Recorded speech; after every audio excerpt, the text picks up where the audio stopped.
entina iadina amin'ny osika sy ny risirisa ary ihany koa ny fisina fampiororona maneran-tany dia nihiditra ary mampiasa ihany koa ny sehatra ny teknôlôjia avolenta ny fanjakana amin'ny alalan'ny ministeran'ny ady tany dingana iray tamin'izany ohatra ny fanomezana ny antsointsika hoe carte résident biométrique ho an'ireo vahiny tonga eto amintsika.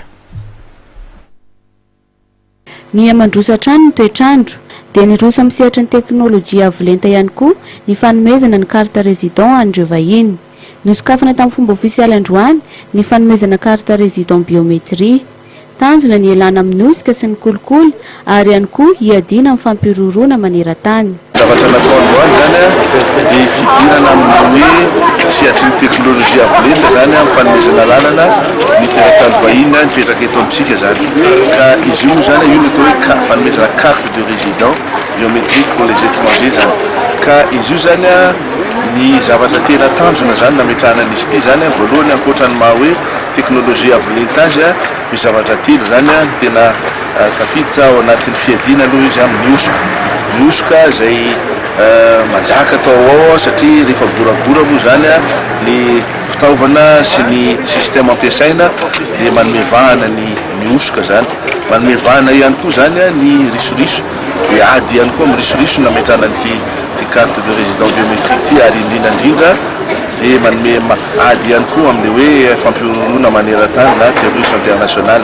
Ka ty zavatra ity zany dia anisan'ny zava-dehibe zany eto amin'ny firenena satria zany araka ny tenenina teo zany dia misandrahaka maneran'ny nosy zany hoe mise en réseau daholo zany ny toerana rehetra izay be teratany vahiny zany ohatra ny anosy be cliquer fotsiny zany avy ao amin'ny bloc zao dia fahita hoe ty étranger ty zao izy mipetraka inona ny qualité ny investisseur sa retraité sa mpianatra dia izay daholo ny tombony zany.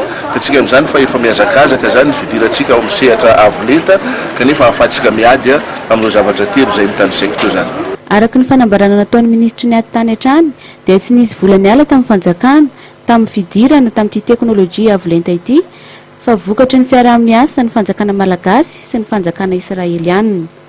700 ka hatramin'ny 500 euro no sandan'ny fanamboarana ny carte résident biométrie ary 7 ora aoriana amin'ny fametrahana ny demande dia vita ny carte de résident biométrie sy ny fahazoana visa raha herinandro ka hatramin'ny 2 herinandro ny fanaovana izany teo aloha.